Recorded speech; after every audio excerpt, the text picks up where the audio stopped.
Salve pessoal, boa noite.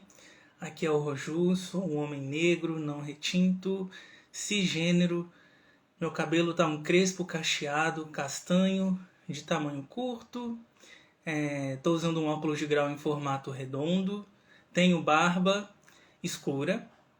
Tô usando uma blusa cinza com uma estampa. Atrás de mim tem uma parede neutra com alguns nichos contendo livros e outros objetos aí afixados em exposição. Antes de mais nada, eu gostaria de deixar aqui um registro de que no dia 11 de setembro de 1921 foi fundado o Nahalal na Palestina. Eu acho que é assim que se fala.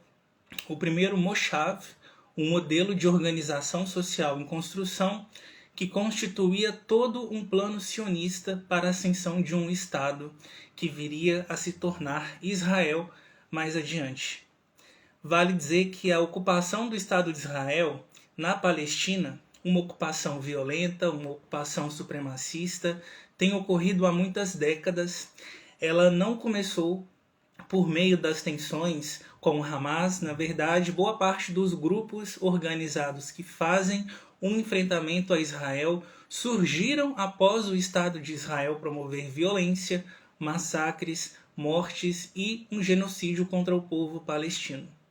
Por isso, faz-se necessário aí reafirmarmos aqui o nosso compromisso com a autodeterminação, a liberdade do povo palestino no seu modo de existir, nos seus territórios, em suas cosmovisões de mundo também. A luta pela Palestina livre é uma luta internacionalista, é uma luta humanista, é uma luta socialista porque une as nossas classes contra aqueles que buscam nos colonizar, nos escravizar e nos matar também. Feito esse registro, bora para o tema de hoje. Hoje nós seguimos com as nossas conversas sobre eleições e conjuntura. O título da conversa de hoje é O socialismo como projeto nas eleições. É capaz de dialogar com as demandas da população? E para a gente poder conversar sobre esse e outros temas pertinentes aí para o momento que nós estamos vivendo, hoje nós convidamos a Flávia Vale. A Flávia, para além de ser uma camarada de luta, uma amiga muito querida, muito aguerrida, é também professora da rede estadual, candidata a vereadora em Belo Horizonte e também é fundadora do grupo de mulheres Pão e Rosas em Minas Gerais. Então, bora chamar a Flávia para a conversa. Deixa eu só procurar ela aqui. Vamos ver se ela já está acompanhando a gente, recebendo o convite para poder estar conversando conosco aí. Acho que ela recebeu.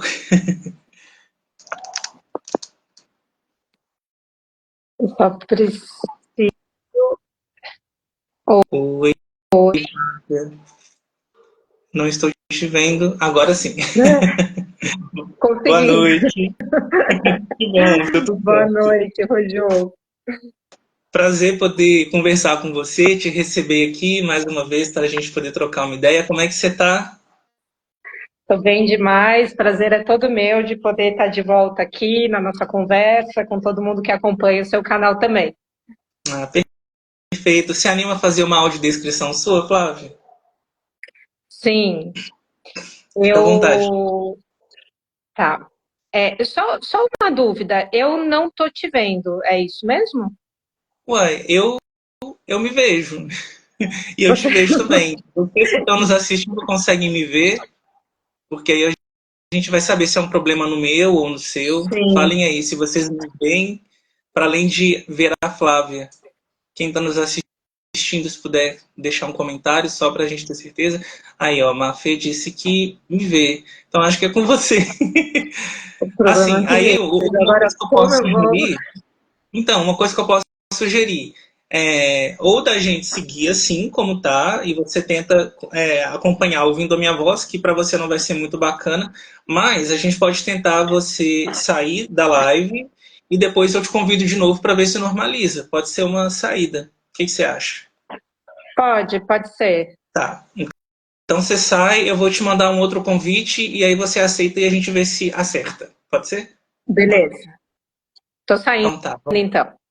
Tá bom, vamos tentar. Gente, é isso, né? Live ao vivo, a gente sempre tem essas questões. Mas vamos resolver.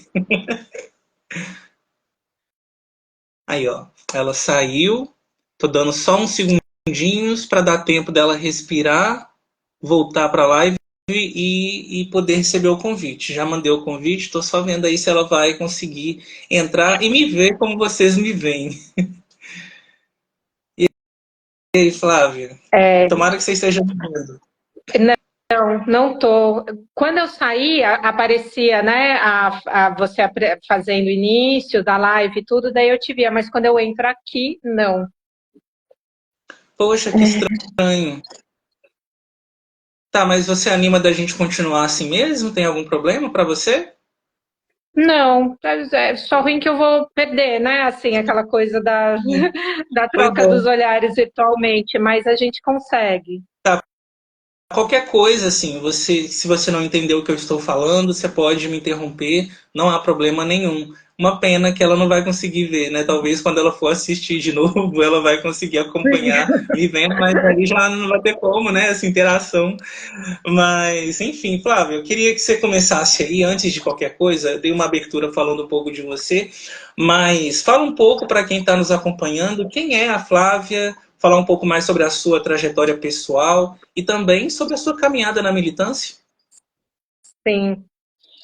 Eu sou, fazendo primeiro a minha descrição, né? Eu sou uma mulher cisgênero, de pele branca, tenho cabelo castanho, cacheado, tô com uma camiseta regata verde, um colar de pedrinhas verde e branca, dois adesivos também, em formato de coração, da Palestina, e outro em formato de círculo, que faz referência ao fim da escala 6x1 e pelas 30 horas semanais. E, bem, estou usando também um brinco de cor branca, outro de cor azul, um batom em tom alaranjado. E eu sou professora, né, de sociologia há quase 15 anos na rede estadual aqui de Minas. Eu sou formada em licenciatura e no mestrado na UFMG. O meu mestrado na UFMG eu pude estudar as ocupações de escolas dos estudantes de 2016 e, claro, sou uma das professoras que levo à frente a luta pela revogação do novo ensino médio e eu também sou fundadora do grupo de Mulheres Pão e Rosas. Eu comecei a minha militância na época ainda na universidade, há muito tempo atrás, já ainda bem jovem, no movimento estudantil, e onde eu também sempre militei pela aliança dos estudantes com os trabalhadores, e parte, assim, das minhas primeiras experiências como militante foi também no apoio a greves, entre elas também a de trabalhadoras terceirizadas da universidade, em sua maioria mulheres negras, né, trabalhadoras da limpeza, e que foram parte também da minha formação e que a gente buscou expressar depois as lições dessas lutas num livro que eu também faço uma partezinha do relato, que é esse aqui, A Precarização Tem Rosto de Mulher, e que hoje a gente impulsiona nacionalmente um manifesto contra a precarização e a terceirização do trabalho, que já conta com milhares de assinaturas de intelectuais, artistas, estudantes, trabalhadores, juristas e tudo mais. Então, bem, colocaria um pouquinho disso do que é a minha militância. É bastante bagagem, né? A gente sabe muito bem. E novamente reforço aí o prazer que é estar podendo estar recebendo você, para a gente estar conversando, debatendo e tudo mais. E então, Flávia, eu tenho feito uma análise nesse último período e tenho debatido com as pessoas que já participaram desse quadro aqui, de que nós temos vivido uma ofensiva da extrema-direita, seja no Brasil, seja no mundo, e BH, infelizmente, não está isolado desse cenário. Nós temos aí um contexto de falência do neoliberalismo, da nova república, do presidencialismo de coalizão, e sem esse consenso político em torno desses projetos, as políticas neoliberais mais brutais elas foram sendo aplicadas na nossa vida por meio de golpes, como em 2016, com contrarreformas que vêm destruindo os direitos sociais, duramente conquistados, com muita luta pela classe trabalhadora. Temos visto um cenário onde o que tem moldado a política tem se pautado cada vez mais por meio da militarização, na vigilância, na criminalização e na repressão dos movimentos sociais, por meio do discurso de ódio, pela intolerância, por meio do fundamentalismo religioso. A grande mídia e outras instituições burguesas, elas contribuem bastante para a projeção de figuras à extrema-direita e dos seus projetos também. Mas também existe uma contribuição das políticas de conciliação de classes, de continuidade do neoliberalismo, promovidos pela própria esquerda no poder, que também contribuíram com essa fissura aí que nós vivemos, né? Que colaborou para a frustração das camadas da população aí com relação a uma alternativa à esquerda. E a gente também não pode ignorar esse elemento aí nesse processo de crise. Então, nós vivemos num período onde dificilmente as esquerdas têm conseguido de fato se projetar e representar uma alternativa real para boa parte da nossa população. E uma das coisas que eu tenho colocado é que a extrema-direita ela vem nadando de braçada nessa crise de legitimidade, de representação, se utilizando inclusive de uma roupagem antissistêmica, que nós sabemos que de antissistêmica ela não tem nada, tentando conseguir ali manter uma certa base na sociedade, ainda que aplicando essas políticas neoliberais e contra-reformas de maneira mais profunda ainda do que em outros governos, e com isso mantendo as bases da nossa economia intactas, né? E eu queria que você comentasse um pouco sobre os impactos que nós estamos vivendo com as consequências dessas gestões sobre as nossas vidas. O que isso tem causado na nossa qualidade de vida? O que esses anos de governo golpista, de bolsonarismo, têm rendido para a classe trabalhadora e para o conjunto dos setores oprimidos aí da nossa sociedade? Bom, Ruju, acho que é extremamente importante toda essa introdução que você faz aqui na nossa live, inclusive remarcando ali como essa extrema-direita não tem nada de antissistêmica, ela é parte do sistema, e é muito importante a gente entender por quê, né, disso. Porque a gente sente, né, na pele, no cotidiano, todas as formas dos ataques desses últimos anos todos que a gente teve, né, do bolsonarismo, do negacionismo, enfim, que pesou sobre nós de todas as formas, nas formas mais violentas de opressões, de piora nas nossas condições de vida, de retirada de nossos direitos trabalhistas, de nossos direitos sociais, né? Agora, a gente vive numa situação na qual não é mais a extrema-direita que está no poder, e sim um governo de frente ampla que manteve grande parte desses ataques que foram desenvolvidos nesses anos em que a extrema-direita pôde ganhar um maior peso no nosso país, né? A reforma trabalhista é um exemplo, a reforma da Previdência, a reforma do novo ensino médio, que detona o ensino. Eu dou aula há quase 15 anos, eu nunca tive um momento tão difícil em sala de aula como nós, professores e trabalhadores da educação, estamos vivendo hoje, né? E tudo isso com aquela pitada neoliberal do empreendedorismo que vem só para superexplorar, né, a juventude, a classe trabalhadora. Tem uma pessoa aqui falando que não está conseguindo ouvir a gente. Se tiver mais gente assim, só fala, porque daí a gente vê se é a gente ou se o Leandro vai ter que dar um jeito que nem eu dei. Pessoas não tiverem ouvindo a gente para além do Leandro, fala com a gente. Se for só você, Leandro, tenta... a Mafê falou que tá conseguindo ouvir. Leandro, tenta sair, atualizar a página. Às vezes pode ser algum bug da rede social, do Instagram, para você conseguir acompanhar. Espero que isso se resolva, né? Sim. Pode continuar, então vamos seguir. Sim, o pessoal está falando que está dando para ouvir.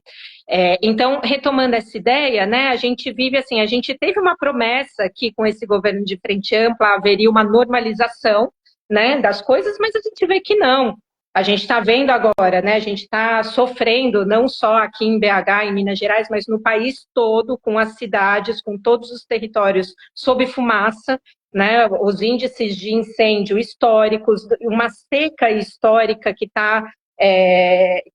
pesa em nosso cotidiano, o fortalecimento, né, como a gente vê depois eu vou falar um pouquinho mais disso, mas essa reação dentro da própria extrema-direita à institucionalização desses setores que ganharam força no nosso país em todo o último período, e exatamente o governo de frente ampla fazendo seus projetos de ajustes. Um desses exemplos é o arcabouço fiscal, que é um novo teto de gastos do governo Lula e que ele é uma herança do golpe institucional de 2016. Por isso que, na minha candidatura a vereadora aqui em Belo Horizonte, nas nossas demais candidaturas do MRT nacionalmente, a gente vem colocando, né, como uma batalha necessária, que é a luta contra a extrema-direita e as reformas e contra a conciliação. Né? Então, para a gente entender um pouquinho disso e dialogando com aspectos do que você estava pontuando também, Roju, eu acho importante a gente relembrar que o impeachment da Dilma, né, lá em 2016, ele foi orquestrado por todas as forças da direita com o objetivo exatamente de buscar implementar ataques mais profundos do que os ataques que o PT vinha fazendo até então. Né? E o bolsonarismo e o Bolsonaro, eles surfam no golpe institucional para poder aplicar ataques ainda mais violentos, que foi isso que a gente viu, né, ao longo desses últimos anos todos, e também se erguendo como uma força que foi uma reação a todo o movimento feminista que também se ergueu nacional e internacionalmente. E tudo isso só foi possível com o apoio, com o auxílio, né, do judiciário, que cada vez mais ele se alça como um ator político que atua com bastante arbitrariedade num regime que ele é cada vez mais degradado, né? Então, eu estou falando tudo isso porque o golpe de 2016 ele não seria possível sem esse avanço todo da direita, sem o apoio do STF, sem o apoio bizarro dos militares, e exatamente isso que permite passar uma série de ataques como esses que a gente estava comentando antes, a reforma trabalhista, a reforma da Previdência, a reforma do novo ensino médio, e, como eu disse no começo, todos esses que são mantidos e aprofundados pelo governo de frente ampla. Então, a gente vê isso, e é exatamente nesse cenário que a extrema-direita ela ganha força, né? Porque essas forças do regime da direita não esperavam uma extrema-direita tão descontrolada, né, como foi o bolsonarismo e como segue sendo. Agora, exatamente esse descontrole, ele se mostrou de maneira bastante evidente, né, na ação fracassada do 8 de janeiro, né?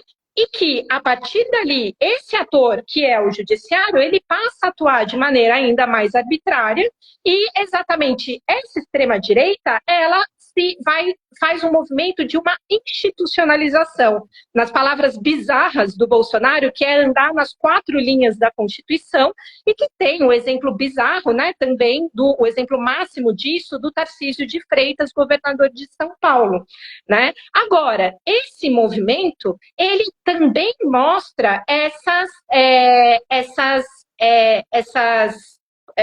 competição dentro da extrema-direita com um setor da extrema-direita que faz uma reação a esse processo de institucionalização, que é o que a gente está vendo agora com esse fenômeno, né, do Marçal, que se ergue dentro dessas forças da extrema-direita, com toda a ideia que é o máximo de ideias de superexploração, e retomando o que você estava colocando no começo, porque ele tenta aparecer como antissistêmico, mas ele é parte do sistema exatamente porque ele é parte de toda a direita e da extrema-direita que não pode sobreviver por fora dos lucros capitalistas, por fora da superexploração, por fora da manutenção da reforma trabalhista e prometendo ainda mais pioras dentro disso, que é todas as ideias que ele levanta, enfim, de empreendedorismo, né, enfim, do individualismo, da superexploração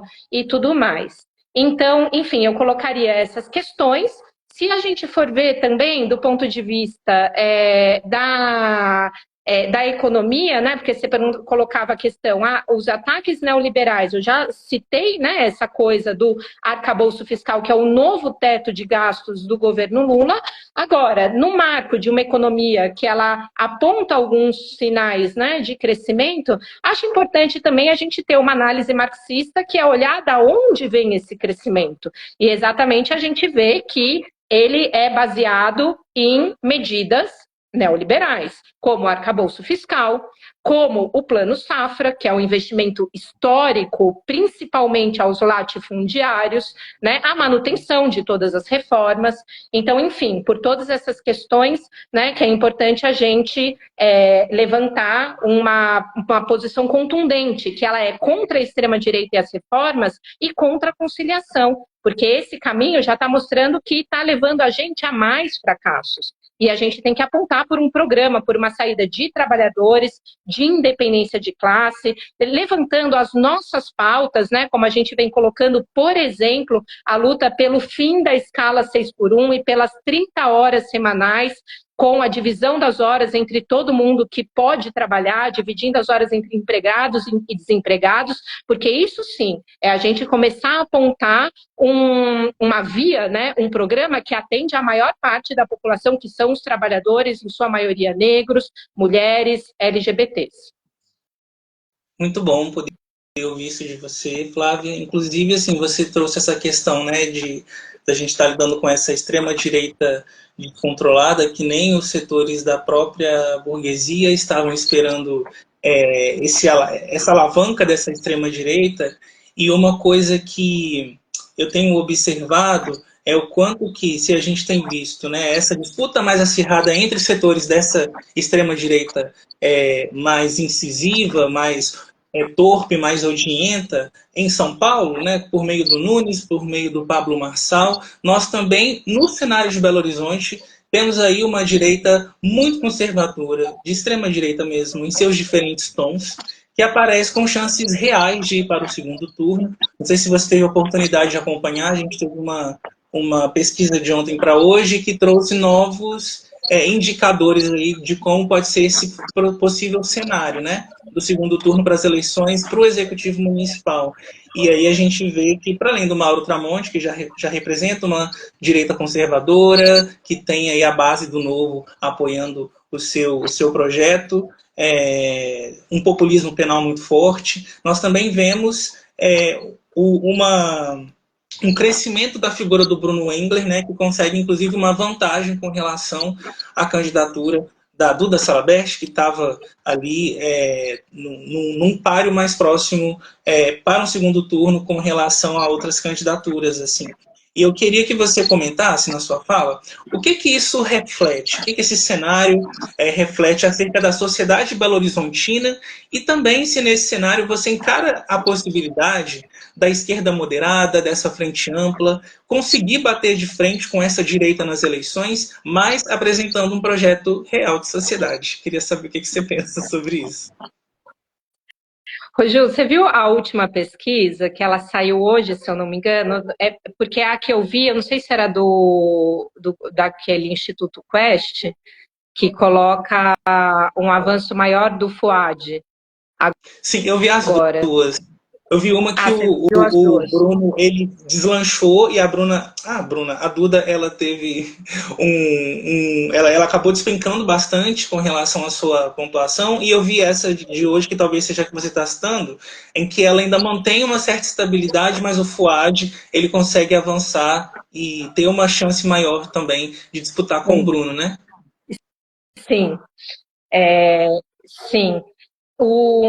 Eu acho que assim, a gente saiu aqui do cenário eleitoral de Belo Horizonte, a gente foi do mais indefinido, né, até esse cenário que a gente está acompanhando nas últimas semanas, que é uma liderança ali do Mauro Tramonte, né, que é uma figura bastante reacionária, que surge aí também, né, do mundo midiático sensacionalista, racista e tudo mais, né, e a permanência dele ali em primeiro lugar, e essa disputa em relação a quem iria, né, quem vai para um segundo turno, e uma eleição bastante à direita, né, porque, como você mesmo estava colocando, Roju, é isso, uma disputa no segundo lugar, em que aparece uma figura bizarra, como o Bruno Engler, né, o Fuad, que é ex-prefeito, né, e que sempre governou com e para os patrões, e a figura da Duda Salabert fazendo uma série, né, de demagogias e tudo mais, quando ela também teve, né, a sua candidatura toda ela apadrinhada ali por figuras, né, não só pelo PDT, né, um partido que cada vez mais vem assumindo pautas bolsonaristas, mas também por figuras que apoiaram o golpe institucional de 2016, a reforma trabalhista, tentar fazer com que trabalhador tenha que trabalhar até de domingo, essas coisas todas. Então, assim, é realmente um cenário à direita que a gente tem aqui, mas eu acho importante a gente analisar também como esse cenário é possível, ainda mais refletindo a conjuntura de Minas Gerais, porque a gente vê também, né, porque principalmente em relação uma das coisas que estava em aberto, até ir se definindo mais, né, o cenário se definiu por quê? Porque as duas principais figuras políticas do último período, que foi o Zema, né, e o Calil, eles se juntaram naquela dança das cadeiras, eles saíram de polo opostos e se juntaram numa mesma candidatura, que é a do reacionário Mauro Tramonte. E esse exemplo, assim, eu acho que a gente ir mais a fundo para ver o que significa, ele é importante, porque ele ajuda a ver como a conciliação, ela fortalece a extrema-direita, né? Porque, além da coisa bizarra, né, dessa política burguesa de juntar figuras que supostamente estiveram em lados opostos, né, no último período, tem também uma questão que a figura do Calil, ela foi não só cobiçada, mas apoiada por todos os demais candidatos, né? Praticamente todos, com exceção ali do Bruno Engler, talvez, que se adequou aí de outras maneiras, que depois eu falo desse outro cara aí. Mas eu acho que é importante ver como as candidaturas, todas elas, né? O Fuad era vice do Calil, a candidatura da Duda, até o último momento, né, buscou ali a aliança com o Calil, e inclusive não só do Calil, mas com o PSD, foto junto com o Rodrigo Pacheco, e por aí vai. E também do PT e do PSOL, com a candidatura do Rogério Correia e da Bela Gonçalves, que também estavam ali naquela empreitada de buscar o apoio do Calil e que vieram no último período todo dando muitos acenos, não só no último período, mas quando estiveram também quando o Calil ainda estava na prefeitura, né? Então acho que isso mostra como esse tipo de política de conciliação só fortalece a extrema-direita, porque o Calil ele foi da onde ele nunca saiu, na verdade, que é da política burguesa, de fazer a sua política junto aos patrões, né? Então, eu acho que isso é um aspecto bastante importante. E também a gente vê, do ponto de vista dos principais ataques que um governo de extrema-direita como o Zema conseguiu implementar, eles se deram com aval e junto com o governo de frente ampla, né? Eu acho que esse é um outro exemplo de como essa conciliação fortalece a extrema-direita.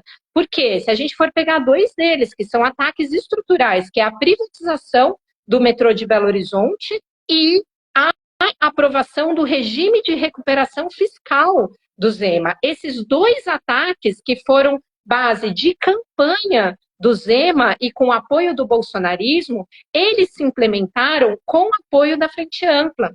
Não fosse o governo federal, não teriam saído esses ataques, né? A gente tem que lembrar que a privatização do metrô de BH, que foi vendido a preço de banana para um empresário escravista e que levou a piora na condição do metrô e do transporte, a demissão em massa, né, todo o problema de manutenção do metrô todo dia, que metrô não passa, metrô atrasa e por aí vai, tudo isso ele foi precedido por uma série de medidas como aumentos exorbitantes da passagem e a assinatura da privatização, ela se deu ainda no período de transição com a assinatura do governo Lula-Alckmin.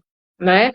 E eu chamo a atenção disso porque o tema dos transportes é um dos que aparecem com mais importância ao longo desse processo eleitoral e nenhuma das principais candidaturas se colocam contra a privatização. Né? Então, primeiro, foi uma privatização que passou com o apoio do governo federal e nenhuma candidatura se coloca contrária. Mesmo a candidatura, né, do PT e do PSOL não se colocam contra a privatização e o máximo que eles vêm apontando é que eles vão fazer uma fiscalização de uma empresa privatizada para um empresário escravista. Né? Então, a gente vê como essa conciliação, ela necessariamente leva a um beco sem saída. Né? O outro ataque que passou, que é o regime de recuperação fiscal, que faz com que o nosso salário de trabalhadores da educação, da saúde, de todos os servidores, eles estão congelados, tem a proibição de concursos, a facilitação do processo de novas privatizações. Tudo isso está dentro do regime de recuperação fiscal.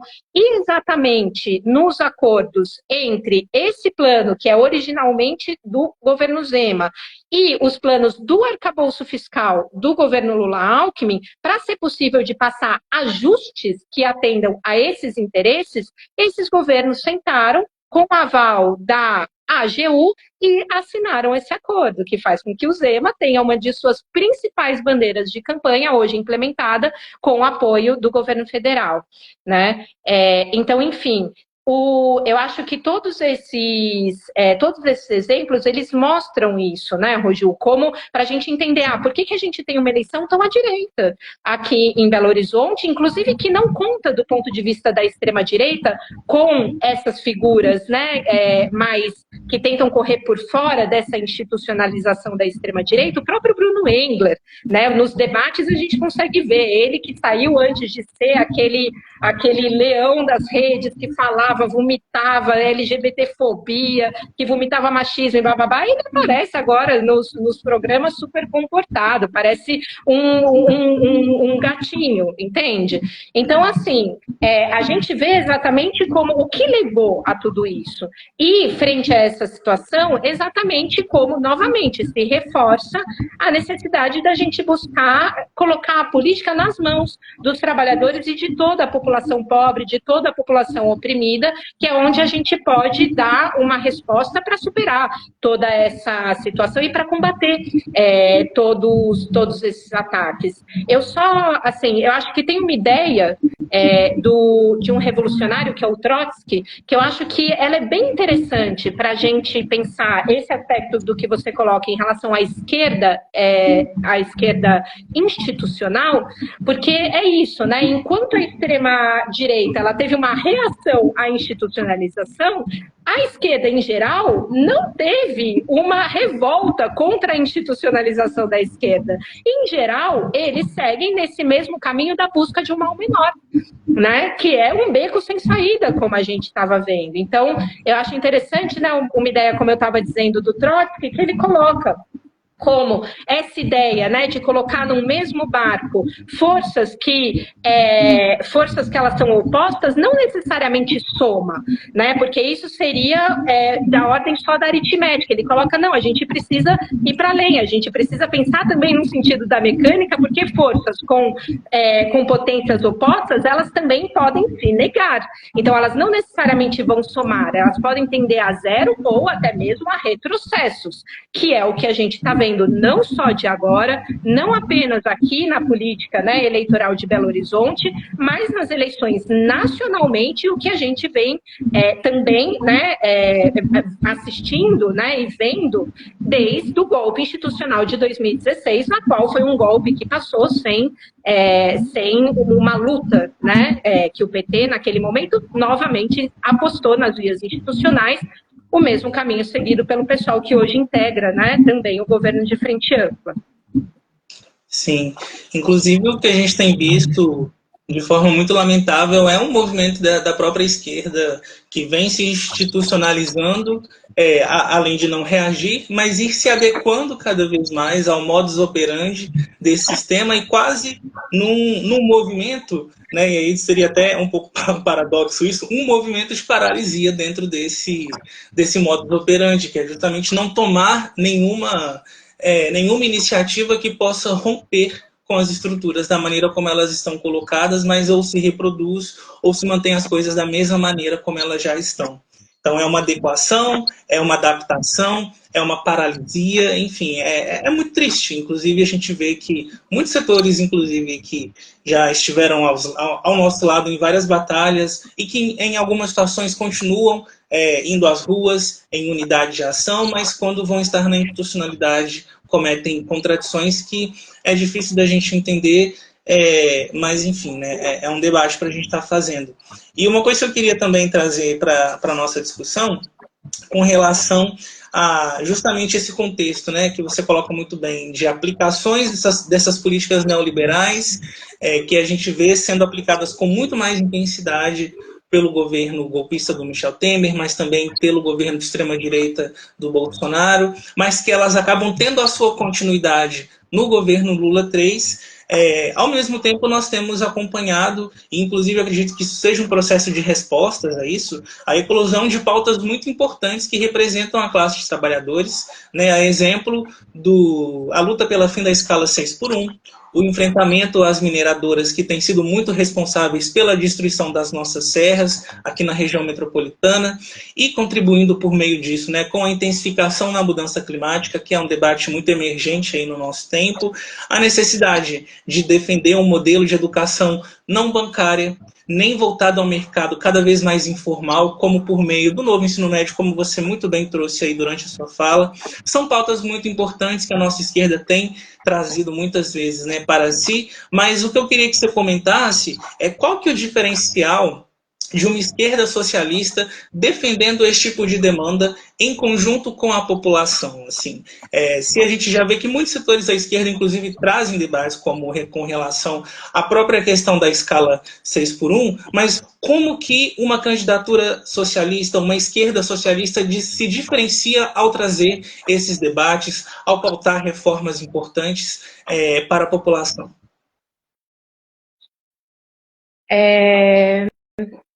Olha, Roju, a gente poder assim levantar essas questões, né, atuando também no período eleitoral, que a gente sabe, né, a eleição é um terreno adverso para os revolucionários, é um terreno que ele é muito controlado, dominado pelas classes dominantes, pelos grandes empresários, por exemplo, eu estava buscando ali o financiamento do Fuad. Quem que você acha que é um dos principais financiadores da campanha do Fuad? Pensa um burguesão, assim, um burguesão aqui de Minas, de BH.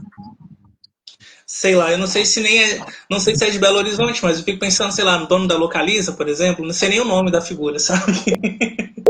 Esse é o Salim Matar que você está falando, que ele domina ali o ramo dos transportes, foi um dos grandes financiadores da campanha do Bolsonaro, mas quem financia a do Fuad é o Rubens Menin, que é um magnata da construção civil, e entre outros, né? Ele é fundador da CNN Brasil e tudo isso, mas ele é um magnata da construção civil, dono da MRV, né? Na qual a gente acompanhou inúmeras greves dos companheiros da construção civil da MRV, que enquanto o Rubem Menin ele lucra horrores com todo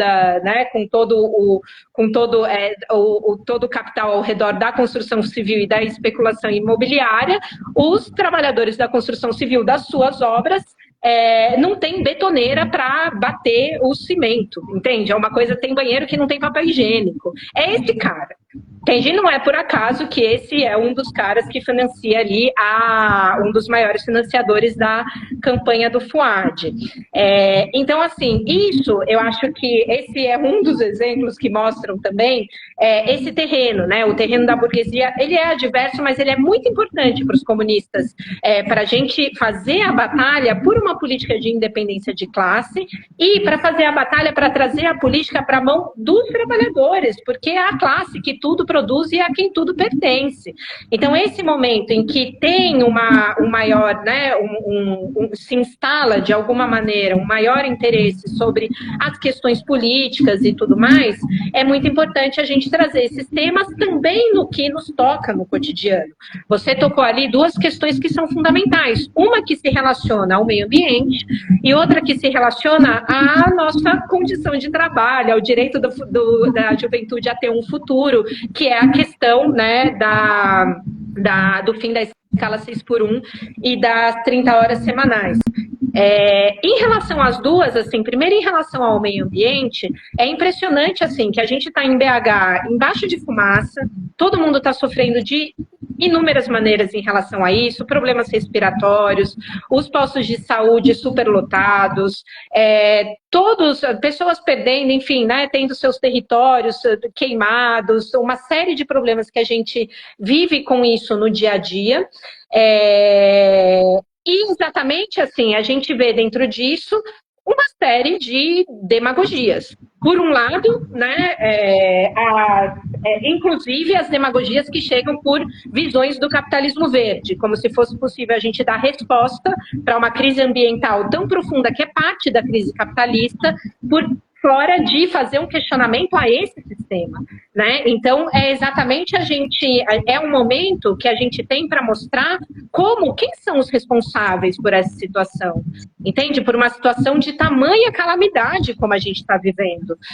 Então, é importante a gente apontar que as grandes mineradoras, elas destroem as nossas terras, os nossos rios, as vidas, né? Ela é uma das responsáveis, o agronegócio, que obviamente é parte, né, de todo o aumento da temperatura, da redução da umidade, dos incêndios criminosos que estão acontecendo, e o agronegócio ele é financiado hoje pelo governo, né, de frente ampla, com o Plano Safra, e é importante dizer que o Plano Safra ele atende em sua maior parte aos latifundiários, é uma parte irrisória que vai para pequenos produtores, entende? Então a gente tem toda essa engrenagem funcionando. No caso da nossa cidade, né, a gente tem BH, é uma cidade que ela foi erguida com toda uma visão racista, né, colonialista, de acabar com quilombos urbanos, com territórios indígenas, com a destruição dos rios. Eu acho bem chocante, inclusive, isso, que um dos grandes nomes da burguesia, né, que a gente tem aqui, seja uma pessoa da construção civil que expressa toda essa herança racista também, e também a questão do transporte público, que é dominado por máfias, foi vendido para um outro, né, empresário escravista, e isso é importante exatamente porque o problema da mobilidade envolve diretamente não só todo o transtorno que a gente tem no dia a dia com o transporte em Belo Horizonte, mas toda a poluição do ar, enquanto bilionários, como o que você citou, né, o Salim Matar, ele lucra como nunca com o ramo do transporte particular. Então é muito importante a gente dar nome aos bois em relação a isso. E isso só os comunistas podem fazer, né? E exatamente de mostrar que para enfrentar a seca, para enfrentar os incêndios, a gente precisa de um plano de emergência controlado por trabalhadores junto com a população, junto com os povos indígenas, com os povos originários, com ambientalistas, para exatamente chocar com os lucros capitalistas, com as grandes mineradoras, com a especulação imobiliária, com o agronegócio. Então, tem coisa que só comunista vai falar. Não é à toa que a extrema-direita odeia comunista e que o Pablo Marçal tem que ficar de mimimi contra a comunista também, porque ele sabe que nós somos os únicos que vamos pautar essas questões, assim como somos os únicos que vamos fazer uma batalha pelo direito da juventude a ter um futuro, né? Porque a gente vem de anos de fortalecimento da extrema-direita, que ela se apoia no quê? Ela se apoia também na superexploração. E para eles fazerem a superexploração, eles precisam dessa coisa bizarra que eles vomitam todo dia, a sua LGBTfobia, o seu machismo, o seu racismo, porque a opressão, a gente sabe, ela é uma forma de aumentar a exploração. Ainda mais uma classe trabalhadora que é em sua maioria feminina e negra, né? Então a gente levantar essa demanda hoje, né, pela revogação da reforma trabalhista e de todas as reformas, o fim da escala 6x1 e as 30 horas semanais, que é exatamente a partir da luta e dividindo todas as horas disponíveis para quem pode trabalhar, empregados e desempregados, que a gente aponta um caminho que é exatamente de enfrentamento aos lucros capitalistas, e isso é o que teria que ser falado, né? Isso é a batalha para a gente trazer a política para as mãos dos trabalhadores e a gente começar a fazer um enfrentamento, né? Com toda essa, não só com toda a extrema-direita, mas com todos os ataques que são mantidos e aprofundados pelo governo de frente ampla. Muito bom. Inclusive, assim, um pouco complementando a sua fala, inspirado com a contribuição que você trouxe, assim, muito do que nos diferencia enquanto socialistas, enquanto revolucionários, com relação a como muitas vezes a esquerda progressista, do campo progressista, coloca essas demandas para a população, muitas vezes dizendo, olha, você consegue resolver a questão da diminuição da jornada de trabalho votando num candidato que não é de extrema-direita. Muitas das vezes o que nos diferencia se dá justamente em a gente conseguir conectar aquela demanda democrática, aquela tarefa urgente que está ali latente no cotidiano, na vida da população, com o que é um processo de autoconsciência e automobilização, auto-organização da classe explorada e oprimida. Então, por exemplo, quando a gente vai falar sobre a questão da redução da jornada de trabalho, que é uma demanda histórica do movimento operário, assim, que luta desde o século XIX com relação a essas questões, a gente justamente enfatiza o quanto que é importante a redução da jornada de trabalho para que a população entenda que a sua vida ela existe para além do trabalho, para que ela entenda que ela possui uma vida que possa ser vivida com dignidade. Então, você ter a redução da jornada de trabalho é você ter mais tempo para poder passar com a sua família, para você poder passar lendo um livro, para você poder passar estudando, para você poder passar se formando, se organizando politicamente, para você ter tempo de ócio, porque isso também é parte da nossa, do nosso intelecto. A gente precisa de ter tempo de ócio para conseguir recuperar energias, inclusive, para a gente poder ter tempo de lazer. Então, tudo isso faz parte da nossa Constituição humana, e nós pautamos isso como parte também de um processo de emancipação, que ele vem como um primeiro passo à redução da jornada de trabalho. Eu, inclusive, queria deixar uma indicação de leitura com relação a esse tema, assim, só porque me abriu esse parênteses aqui, que é um livro que foi lançado pela editora Unesp. Ele foi escrito pelo Michel Louvi e Olivier Besancenot. Eu vou até mostrar ele aqui. A Flávia não vai conseguir ver, mas ela talvez consiga ver depois. Eu estou mostrando ele aqui para as pessoas que estão acompanhando, que eu tenho ele em versão impressa. Ele se chama A Jornada de Trabalho e o Reino da Liberdade. E o tema principal desse livro é justamente conectar o debate sobre a redução da jornada de trabalho, a redução que em um determinado momento foi para 10, 8 horas diárias, mas que hoje a gente está lutando, por exemplo, no Brasil, a redução de 6x1, em outros países essa redução, inclusive, já foi menor, já foi maior, na verdade. Conectar essa luta com a luta pelo comunismo, do quanto que uma etapa necessária para a gente conseguir conquistar uma sociedade comunista, uma sociedade de liberdade plena, passa por a gente passar pela luta pela redução da jornada de trabalho. Assim. Então fica uma indicação de leitura para todo mundo que está acompanhando. Eu acho ela super interessante, inclusive, por está destrinchando algumas leituras que o Marx coloca no próprio Capital, volume 3, é muito interessante mesmo. E, enfim, para a gente já caminhando para o final, tem uma pergunta que foi colocada para a Flávia que eu acho que vai ser muito útil para o nosso debate, e eu vou linkar ela com uma outra pergunta que eu acho que se conecta muito bem com relação a esse tema. Eu vou ler ela aqui. É a pergunta do. Ó, talvez eu fale o nome dessa, o nick dessa pessoa errado. Messo2301, ele pergunta o seguinte: Flávia, como você vê o, abre aspas, voto útil, fecha aspas? E o que chamamos de votar no, abre aspas, menos pior, fecha aspas? Duda Salabert seria isso? E aí eu linko essa pergunta com uma pergunta que eu acho que é fundamental, que fecha com chave de ouro esse debate, que é saber da Flávia se ela concorda que o terreno das eleições é um espaço para quem sabe jogar as cartas da democracia liberal burguesa, para quem segue esses ritos e se adapta. Por que os socialistas, na sua opinião, Flávia, devem ocupar esse espaço das eleições? Se você acredita que há condições reais de representação para aqueles setores que não negociam seus princípios e o seu horizonte estratégico, ou então, se a política é mesmo esse lugar de quem se muda ao sistema. E aí eu deixo ela aí finalizar a fala dela, trazendo aí as reflexões sobre isso. E foi o Emerson que fez a pergunta, ele deixou aqui para a gente poder acompanhar. Valeu, Emerson. Valeu, Emerson. Ótimo. Ótimo, Roju, ótimo, Emerson. Vou começar por essa pergunta, né, da questão se é possível, né, dos socialistas que não se vendem, se tem chances reais, né, dentro desse jogo eleitoral, que não é um terreno dos revolucionários, mas eu quero começar com ela trazendo também um exemplo internacional, porque sim, tem chances. Né? Um exemplo é na Argentina, que a gente tem um parlamentarismo revolucionário da FIT, que é a Frente de Esquerda de Trabalhadores Unidade, que elegeu 5 deputados federais, sendo 4 desses do PTS, que é o Partido de Trabalhadores Socialistas, que é o partido irmão do MRT, que é o partido que eu milito, né, Movimento Revolucionário de Trabalhadores, o partido irmão do MRT lá na Argentina.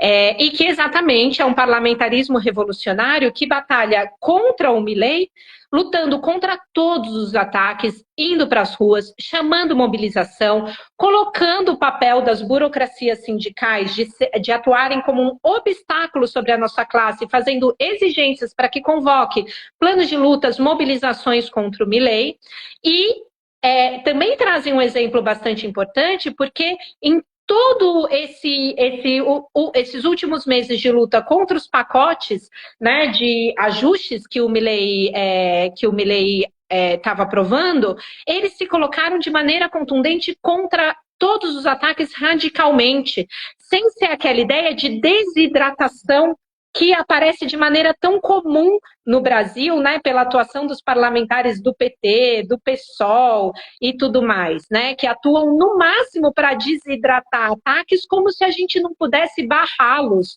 derrotá-los. Então, esse eu acho que é um exemplo de um parlamentarismo revolucionário que é importante da gente resgatar ele aqui no Brasil, inclusive, Emerson, para a gente superar essa visão do mal menor, porque o mal menor ele leva a gente para um beco sem saída, né? Era um pouco o que eu estava buscando expressar antes, nesse sentido, né? De como a conciliação fortalece a extrema-direita, tantos exemplos que a gente tem aqui, né, da nossa cidade e em Minas Gerais, também em relação a isso, e que eu acho que é uma coisa assim, que se a gente quiser também, a gente também pode usar um exemplo internacional também da Argentina, né? Porque foi uma ideia que foi colocada para barrar o Milei, né? Como se fosse fazer um voto num mal menor de um governo supostamente progressista. Agora, olha só, olha como é um beco sem saída ali, porque ali também mostra, né? Como essa conciliação ela fortaleceu a extrema direita, porque o que fortaleceu o Milei, para além de bases de extrema-direita que tenham na própria Argentina, foi um governo peronista, kirchnerista, do Alberto Fernandes, da Cristina Kirchner, que aplicaram ataques, que aplicaram ajustes, que enfiaram goela abaixo acordos do FMI que prejudicaram a população. e a população vivendo uma crise como nunca vi, como assim, uma crise muito profunda. Então, isso é parte, né, de fortalecer. Então, o mal menor tem uma ideia do Gramsci, que é também um revolucionário, que eu acho ela bastante contundente, que expressa o quê? De mal menor em mal menor, a gente só alimenta um mal maior. Então, isso eu acho que é parte de ideias do marxismo revolucionário, que ele se ergue a partir de experiências da luta de classes, que a gente tem que trazer e atualizar para os nossos dias. Ainda mais quando a gente tem tarefas tão grandiosas que envolvem o enfrentamento à extrema-direita e a todos os ataques que passam por via de governos como o governo Lula-Alckmin, que faz os seus ataques, né, também nesse sentido. Então, é exatamente isso. E, nesse sentido, voltando também a um aspecto da pergunta que Roju colocava, a questão é essa, né, da participação dos revolucionários no terreno eleitoral. Porque a burguesia e as classes dominantes, eles querem dizer o quê? Que nós, trabalhadores, que tudo produzimos, a gente só poderia colocar a nossa posição de 2 em 2 anos no voto na urna. E enquanto isso, eles passam todos os ataques. E a nossa batalha é exatamente dizer que não, que a gente batalha para trazer a política para as mãos dos trabalhadores. E toda essa recuperação que o Roju fez em relação a como o marxismo, ele, como no Capital do Marx, o marxismo de conjunto, ele também surge a partir, né, das lutas pela redução da jornada, a gente trazer isso para os nossos tempos, que é o tempo da superexploração, que é o tempo da reforma trabalhista, que é o tempo de todas as retiradas dos direitos internacionalmente, né, que é cada vez mais a gente ter nosso trabalho controlado por todas as plataformas de aplicativos e tudo mais, a gente colocar, né, fazer um questionamento ao que é a anarquia capitalista, que ela faz o quê? Ela divide o mundo em uma parte de milhões de pessoas que têm jornadas extenuantes de trabalho e outra parte que não tem trabalho e que morre de fome. Essa é a anarquia capitalista. E a gente batalhar contra isso e trazer demandas para o nosso cotidiano, que é do jovem que ele tem que largar os seus estudos porque ele não consegue, porque ele precisa levar dinheiro para casa no final do mês. E para isso ele vai ter que largar seu sonho de estudar, de ter a profissão que ele quer. Daí vem um imbecil como o Marçal para falar, é o seu esforço, é o empreendedorismo. Não, não é nada disso, isso é exploração capitalista. E a gente tem que mostrar que a nossa classe é diferente da deles. E é exatamente isso, né? A ideia é, a partir do momento que a gente faz uma batalha pelo fim da escala 6x1 e pelas 30 horas semanais, sem redução salarial, a gente aponta o enfrentamento ao lucro capitalista. E isso é fundamental, exatamente para que a gente possa atacar toda essa irracionalidade do capitalismo e a gente trabalhar com uma ideia que é uma ideia comunista, que o trabalho ele não seja ele não exista como uma imposição, né, como uma exploração, mas sim que o trabalho ele possa existir como uma criação. É exatamente a diminuição do mínimo possível do tempo do trabalho para o que é socialmente necessário. E isso só pode acontecer acabando com os lucros capitalistas. E envolve exatamente a liberação das nossas forças para o máximo de criatividade, capaz de erguer uma sociedade comunista desde baixo, através da luta da auto-organização, por uma sociedade socialista sem opressão, sem exploração e com a planificação da economia em que a humanidade possa viver em harmonia com a natureza. Então, essa é uma ideia comunista e a gente poder agitar essas ideias também no momento eleitoral é muito importante, porque os comunistas são os únicos que não fazem demagogia. Todos falam, para acabar o desemprego, a gente vai fazer isso e aquilo. É mentira. É mentira, porque a Duda Salabert também está comprometida com o arcabouço fiscal. Então, ela não pode fazer as demagogias que ela está prometendo, assim como nenhum outro candidato de partidos burgueses, entende? Essa é exatamente a nossa luta, que se vincula a uma luta em que a gente possa ter o direito não só ao pão, mas também às rosas. Muito bom mesmo. Flávio, eu quero te agradecer demais por você ter vindo aqui conversar com a gente, trazer todas essas ideias, trazer as suas pautas, compartilhar, né, essas reflexões com a gente. Eu quero agradecer a todo mundo que acompanhou. Eu fico muito feliz também quando as pessoas comentam, quando as pessoas perguntam. Sim. Eu acho que isso torna o debate muito mais rico, porque a gente tem mais repertório e mais provocações de coisas para a gente poder linkar com os temas que a gente preparou, para a gente poder também se sentir provocado para poder comentar. E eu acho que a conversa fica muito mais dinâmica e fica muito mais proveitosa, tanto para nós que estamos aqui promovendo essa discussão, quanto para quem está nos acompanhando. Então, gente, eu quero agradecer bastante a todo mundo, desejar uma boa noite para vocês. Na semana que vem vai ter outra pessoa que eu ainda vou anunciar, outro convidada que vai estar participando aqui desse quadro. Eu convido vocês a acompanharem aí as redes sociais da Flávia também, a luta dela, que não é uma luta de rede social, é uma luta da vida, é uma luta aí nas ruas, nas organizações que ela constrói. Convido vocês a estarem acompanhando aí todo o trabalho que ela tem feito e vou deixar ela dizer suas últimas palavras de consideração final aí para a gente poder encerrar. Sim, eu agradeço demais, Roju, o espaço, as conversas que a gente pode fazer aqui no seu canal, elas sempre são muito proveitosas. Eu gosto bastante, agradecer a todo mundo que acompanhou aqui com a gente também, fazer o convite para todo mundo que está vendo, que vai assistir ainda, de seguir o meu perfil nas minhas redes, Flávia, _Vale, vai lá, curte, compartilha, comenta. A gente soltou um vídeo hoje muito bacana, pelo fim da escala 6x1 e pelas 30 horas semanais. Então, isso, e não poderia deixar de dizer que no dia 6 também coloquem na urna o 16555 para fortalecer todas essas lutas e a gente levar à frente essas batalhas a partir dessa candidatura comunista. É isso, gente. Muito obrigado. Um bom resto aí de semana para todo mundo. Um abraço. Boa noite.